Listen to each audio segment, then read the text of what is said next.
아침해같이 빛나는 마음으로 너 십자가 지고 가라. 참 기쁜 마음으로 십자가 지고 가라. 내가 기쁘게 십자가 지고 가면 슬픈 마음이 위로받네. 때를 따라서 주시는 은혜로서 가란 심령의 힘을 얻고 주가 언약한 말씀을 기억하고 너 십자가 지고 가라. 참 기쁜 마음으로 십자가 지고 가라. 내가 기쁘게 십자가 지고 가면 슬픈 마음이 위로받네. 내가 맡은 일 성실히 행할 때에 주님 앞에서 상받으리. 주 부신 은혜를 감사하며 너 십자가 지고 가라. 참 기쁜 마음으로 십자가 지고 가라.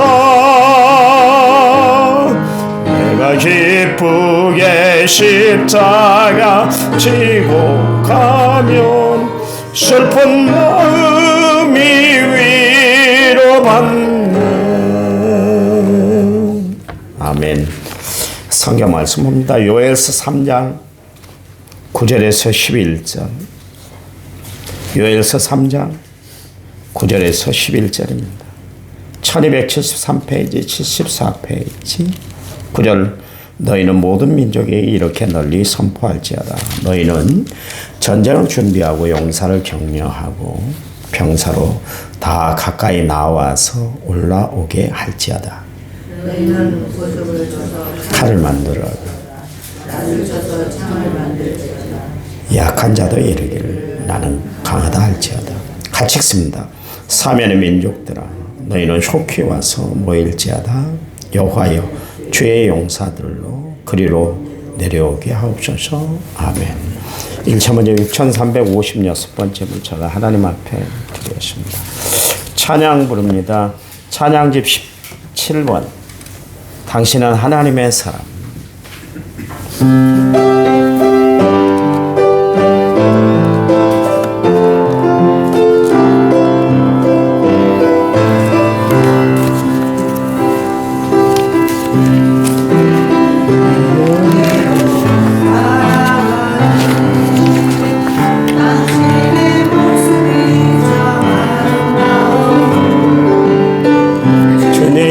사랑을 나누어 주는 당신의 모습이 너무 아름다워요.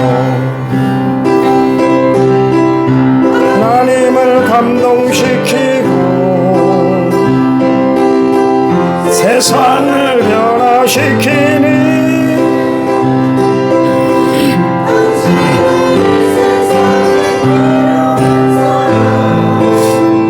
하나님이 좋아하는 사람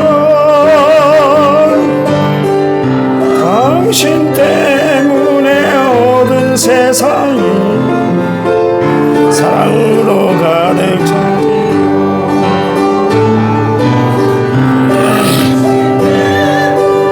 하나님께서 더욱 영광 받으시지요. 말씀에 순종하며 살아가는 순종하며 살아가는 당신의 믿음이 참 아름다워요. 참 아름다워요. 주님이 맡긴 사명 감당자라는 사명 감당자라는 당신의 모습이 너무 아름다워요. 하나님을 감동시키고 세상을 변화시키니 당신은 이 세상에 필요한 사람, 하나님이 기뻐하는 사람, 기뻐하는 사람. 당신 때문에 찬양으로 가득 차지요. 가득 차지요. 당신 때문에 하나님께서 더욱 영광 받으시죠. 아멘. 오늘도 하나님 앞에 영광 돌린 복된 하루가 되시기 바랍니다. 그 아침에 묵상하면서 하나님이 어떤 분인가, 예수님이 어떤 분인가, 성령님이 어떤 분인가 한번 살펴봤어요. 하나님은 어떤 분인가? 세상을 만드시고 지금도 운행하고 계시고 나를 지으신 분이시다. 나를 있게 존재케 하신 분이 하나님이시다. 예수님은 어떤 분인가? 죄에 빠진 나를 구원하시기 위해서 이 땅에 오신 분이시다. 현재도 나의 삶을 이끌어 주시고 계신 분이다. 성령은 어떤 분인가? 우리와 영원히 함께 하시는 분이다. 그러니까 하나님이 세 분 성삼위일체라고 그러는데 삼위일체 이 사역을 통해서 우리의 삶을 전폭적으로 견인해 이끌어 가시는 분이시다. 그런 이야기입니다. 하나님은 변함이 없으신 분이세요. 그게 제일 좋은 것 같아요. 사람은 희득배득하고 오늘 좋았다가 내일 실망을 끼치기도 하지만 하나님은 절대로 우리에게 실망이라는 단어를 주시지 않으세요. 또 패배라는 단어를 주시지 않으세요. 오히려 우리에게 은혜를 끼치고 감사의 조건이 되시는 분이 하나님이시다.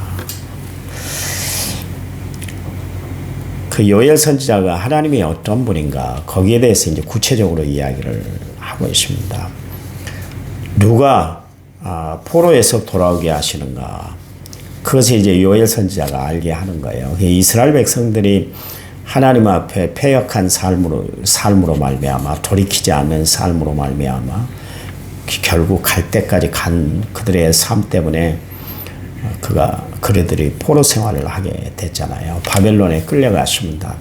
두 가지 정책을 바벨론이 썼는데 하나는 뭐냐면 만약에 바벨론에 끌려가지 않으면 대신에 그 바벨론 사람들하고 피를 섞어야 됐었어요. 그렇지 않은 사람들은 다 바벨론으로 또 끌려갔습니다. 나는 이스라엘 원래의 피를 내가 정통을 이어야 되겠다. 그래서 끌려가지 않은 사람들이 있습니다. 사마리아 사람, 북이스라엘 사람들은 그게 문제야. 그리고 그냥 피를 섞었습니다. 그래서 유대인들이 사마리아 사람들을 개 취급했다 그랬잖아요. 개 취급을 했다는 건 그겁니다. 피를 막 섞었다. 그것 때문에 개 취급을 당했어요. 그런데 바벨론으로 끌려갔는데 언제 돌아올지 모르잖아요. 에레미야 선지자를 통해서 70년 만에 너희들이 돌아올 것이다 그랬는데 해가 지나도록 기미가 보이질 않는 거예요. 근데 결국 하나님은 70년, 정확히 70년이 되니까 고레스 원년에 이스라엘 백성들을 다시 본토로 보내주잖아요. 참 희한한 일이 벌어졌습니다. 바벨론을 물리친 나라가 메데바사, 페르시아라는 나라인데, 이란이라는 나라인데, 그 나라가 이스라엘하고 관계된 것이 아무것도 없거든요.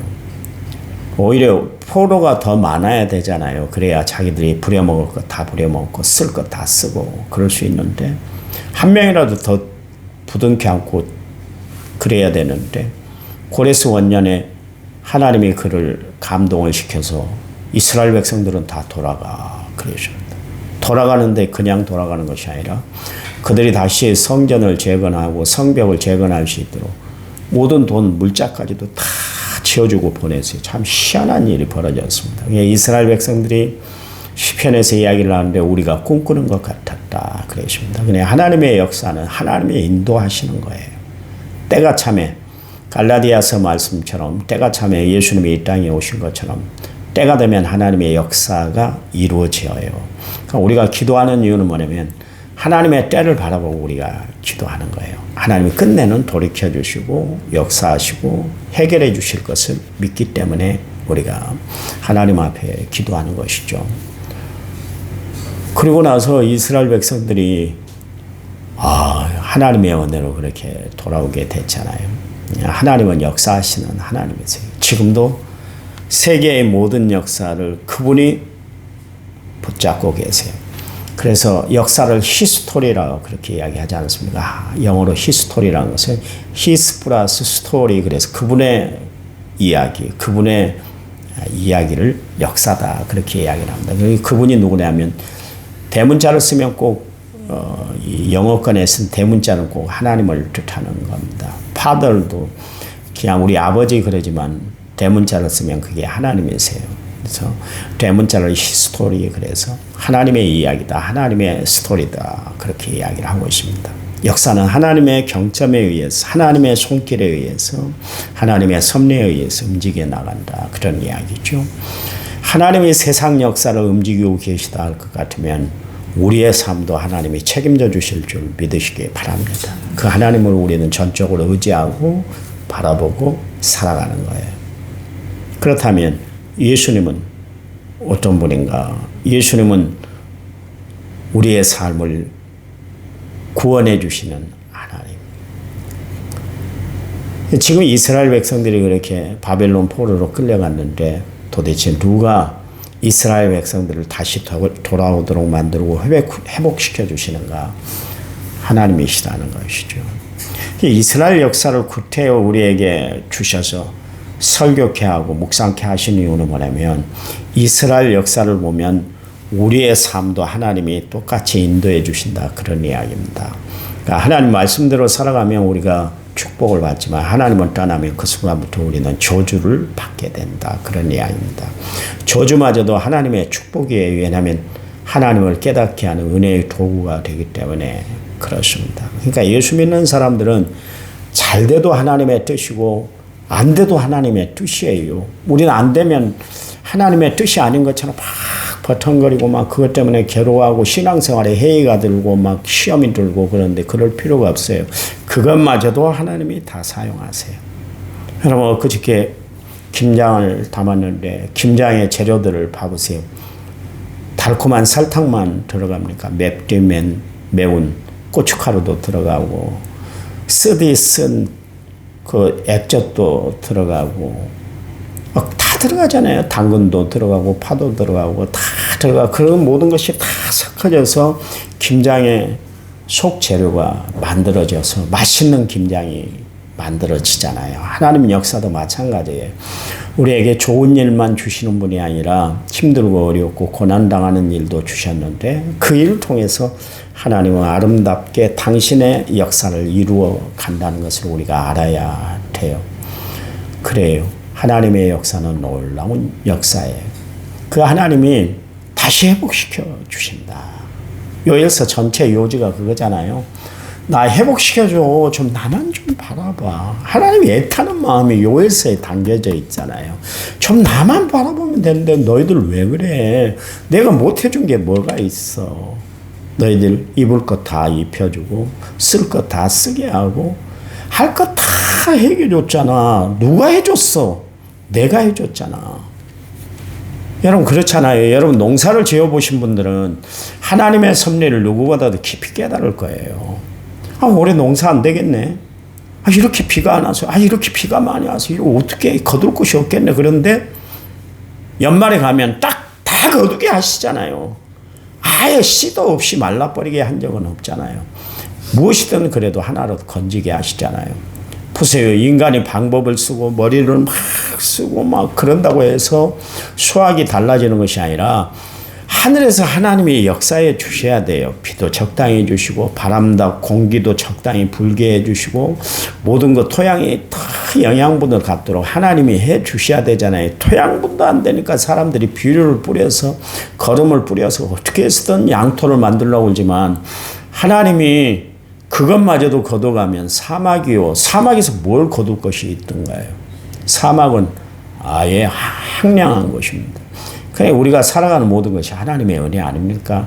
그러니 우리는 날마다 하나님 앞에 좋아도 안 돼도 기쁜 일이 있어도 슬픈 일이 있어도 그냥 하나님의 은혜로 알고 감사하며 모든 것을 받으면 되는 거예요. 그래서 디모데후서 4장에 보니까 감사함으로 받으면 버릴 것이 없다 그랬잖아요. 여러분 날마다 감사 한번 해보세요. 그냥 감사해요. 또 감사하고 또 감사하고. 목사님은 교회만 있으니까 감사할 일이 그렇게 많겠지만 우리는 세상을 살아요. 저 복잡한 세상에 저희들은 뒹굴고 살아가는데 감사할 한 일만 있는 것이 아니라 힘들고 어렵고 복잡한 일이 있어요. 너무 어려워요. 그런 이야기를 하실지 모르겠어요. 그렇죠. 저는 교회 안에만 있으니까 성도들의 사랑만 받고 살아가니까 그런 일을 겪지는 않아서 모르겠습니다만은 그래도 감사 한번 해보세요. 감사하세요. 또한 누가 쌓인 원한을 풀어주겠다 그랬습니까? 하나님이세요. 이스라엘 백성들 어제 우리가 시간에 살펴봤습니다만 주변의 나라들 두루와 시돈 그리고 블레셋 족속들 이스라엘에게 악한 짓만 저지른 백성들 아닙니까? 하나님이 그들을 다 불러서 신문하시겠다. 2절 요엘서 3장 2절 말씀에 그들을 다 불러놓고 신문을 하는데 오늘은 전쟁을 하겠다 그랬습니다. 오늘 요지는 전쟁이에요. 전쟁을 하게 하겠다. 그래 하나님이 살아계심을 보여주시겠다. 그런 이야기죠. 누가 이스라엘 백성들을 그동안 맺혔던 원한들이 있잖아요. 젊은 아이들을 불러놓고 소녀들을 불러놓고 그들을 인신매매시키고 술을 바꿔먹고 그런 일들을 두루와 시돈 그리고 블레셋 사람들이 그렇게 했단 말이에요. 그랬더니 이스라엘 백성들이 얼마나 원한에 쌓였겠어요. 자기들이 약소국가라는 것 때문에 여기 채이고 저기 채이고 여기 맞고 저기 맞고 그래서 만신창이가 되는 이스라엘 백성들인데 얼마나 원한이 쌓였겠어요. 그럴 때 하나님이 해결해 주신다. 그런 이야기. 그동안 쌓인 거 다 갚아주시겠다. 주님이 이야기를 하세요. 여러분 우리 마음의 원한 누가 풀어주실까요? 하나님인 줄 믿으시기 바랍니다. 가부의 원한을 누가 풀어줬던가요? 불의한 재판관이 풀어줬다. 그렇게 이야기를 하고 있는데 하나님이 얼마나 말기가 맥히질 않으면 불의한 재판관을 딱 들어가지고 예수님이 비유를 들어서 그렇게 얘기를 하셨을까요? 그토록 하나님은 우리를 위하세요. 당신의 존재가 낮아질 뿐이 아니잖아요. 하나님이 어떤 분이에요? 망령되이 일컫지 말라는 하나님이요. 하나님은 존귀함을 받으실 뿐이지 사람들에게 무시당하고 업신여김을 받을 분이 아니시잖아요. 그런데도 불구하고 당신의 이름이 암탉의 비유를 하고 어떻게 하나님이 암탉의 비유가 돼요? 불의한 재판관에게 어떻게 비유가 돼요? 예수님이 어떻게 십자가를 지셔야만 되고 멸시와 천대를 받아야 돼요? 그런데도 불구하고 우리를 사랑한다는 그 일념 때문에 다 버렸어요. 그렇다면 내가 버리지 못할 것이 뭐가 있을까요? 교회에서 이 다만 소리도 안 들으려고 그래요. 조금만 굳은 소리하고 조금만 굳은 표정을 하면 금방 시험이 들어가고 어찌할 바를 모르고 교회를 나가니 안 나가니 예수를 믿니 안 믿니. 여러분 예수 믿는 신앙이 그것밖에 안 됩니까? 아니잖아요. 그렇잖아요. 주님이 그 엄청난 일들을 우리에게 베풀어 주셨어요. 그 은혜만 생각해도 감사가 차고 넘칠 거예요. 예, 그래요. 이스라엘 백성들 맺힌 원한 하나님이 풀어주신다 할 것 같으면 우리의 맺힌 삶 하나님이 풀어주시고 해결해 줄 줄 믿으시기 바랍니다. 그래서 우리는 하나님을 의지하고 살아가는 것이죠. 누가 끝까지 함께 해주세요? 하나님이세요. 예수님이 이 땅에 오신 그 목적이 뭡니까? 우리와 함께 하시기 위해서. 그래서 그분의 별칭이 임마누엘 아닙니까? 우리와 함께 하시기 위해서. 그분이 부활 승천하시면서 우리에게 주신 말씀이 뭐냐면 내가 세상 끝날까지 함께 할 거야. 임마누엘 되신다. 그런 이야기입니다. 함께해서 외롭지 않도록 힘들지 않도록 복잡하지 않도록 모든 문제를 하나님이 다 채워주시기 위해서 임마누엘 되셔서 함께 하세요. 이스라엘 백성들은 지금 너무 착각하고 있었어요. 누가 자기를 지켜줄 것인가? 지켜주려고 할 때 이웃 나라를 바라봤어요. 아수르를 바라보고 애굽을 바라보고 주변 나라를 바라봤어요. 그럴 때마다 그들은 실망과 시리에 가득 차게 되셨습니다. 여러분 오늘 우리가 누구를 바라보겠어요? 하나님 바라보시기 바랍니다. 주를 전적으로 의지하시기 바랍니다. 그래요. 그래서 하나님은 어떤 분이요? 시작과 끝, 처음과 마지막, 그리고 알파 오메가가 되시는 하나님. 그 하나님이 우리의 모든 삶을 책임져 주시는 줄 믿으시기 바랍니다. 오늘도 힘차게 승리하세요. 예수 믿는 사람들은 승리하는 삶이지 패배하는 삶이 절대로 아니에요. 오늘도 승리하고 내일도 승리하고 언제나 주님 오시는 그날까지 승리하는 삶을 살아가는 믿음의 성도들이 되시기를 간절한 마음으로 부탁을 드립니다. 하나님 감사합니다. 주님이 나의 하나님이란 것에 감사합니다. 이제는 길이요 진리요 생명 되신 우리 주 예수 그리스도의 은혜와 하나님 아버지의 지극하신 사랑과 성령님 위로교통 은혜 충만한 역사가 오늘 말씀을 받은 모든 성도들 위해 이제부터 영원토록 함께 하시기를 간절히 축원하옵나이다. 아멘. 아멘. 합심해서 기도합니다.